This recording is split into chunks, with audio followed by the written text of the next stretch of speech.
ఒకవేళ India పాకిస్తాన్ల war official గా declare అయితే ఏమవుతుంది? ఫస్ట్ థింగ్, మన దేశంలో కర్ఫ్యూ విధిస్తారు. ఆర్మీ మెయిన్ సిటీస్ ని టేక్ ఓవర్ చేస్తుంది. టెర్రరిస్ట్ అని ఎవరి మీదైనా అనుమానం వస్తే చంపేస్తుంది. ఇంకా సామాన్య ప్రజలకి ఆహార కొరత, ఆర్థిక ఇబ్బందులు రాకుండా ప్రభుత్వమే చర్యలు తీసుకుంటుంది. కరోనా వచ్చి క్వారంటైన్ లో ఉన్నట్టు సామాన్య ప్రజలు కొన్ని రోజులు ఇంట్లోనే ఉండాల్సి వస్తుంది. మనకి వీటి వల్ల పెద్ద నష్టమే ఉండదు. పాకిస్తాన్ ఖచ్చితంగా ఓడిపోతుంది. కాకపోతే యుద్ధంలో జరిగిన నష్టాన్ని కవర్ చేసుకోవడానికి కొంచెం టైం పడుతుంది. పాకిస్తాన్ చేయగలిగే పన్నాగం ఒక్కటే, దొంగచాటుగా ఉగ్రవాదులను భారత్లోకి పంపించడం. పాకిస్తాన్ సైన్యం నినాదం కూడా అదే. 1000 ఘాట్లు పెట్టైనా భారత్ని రెక్తమోడేలా చేయడమే వాళ్ళ లక్ష్యమని అధికారికంగా ప్రకటించారు కూడా. అండ్ వాళ్ళు భారత్ పై ఎప్పుడు డైరెక్ట్ గా యుద్ధానికి రాలేదు. ఎప్పుడూ టెర్రరిస్ట్ అటాక్లు, దొంగ దెబ్బలు తీస్తూ అమాయక ప్రజల్ని హింసిస్తూ వచ్చారు.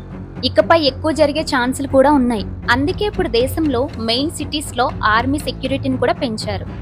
ఈ టైంలో మనం తెలుసుకోవాల్సింది ఏంటంటే, బాగా పాపులర్ అయి ఎక్కువ జనాభా ఉన్న ప్లేసెస్ కి మనం వెళ్లకుండా ఉండడమే చాలా మంచిది.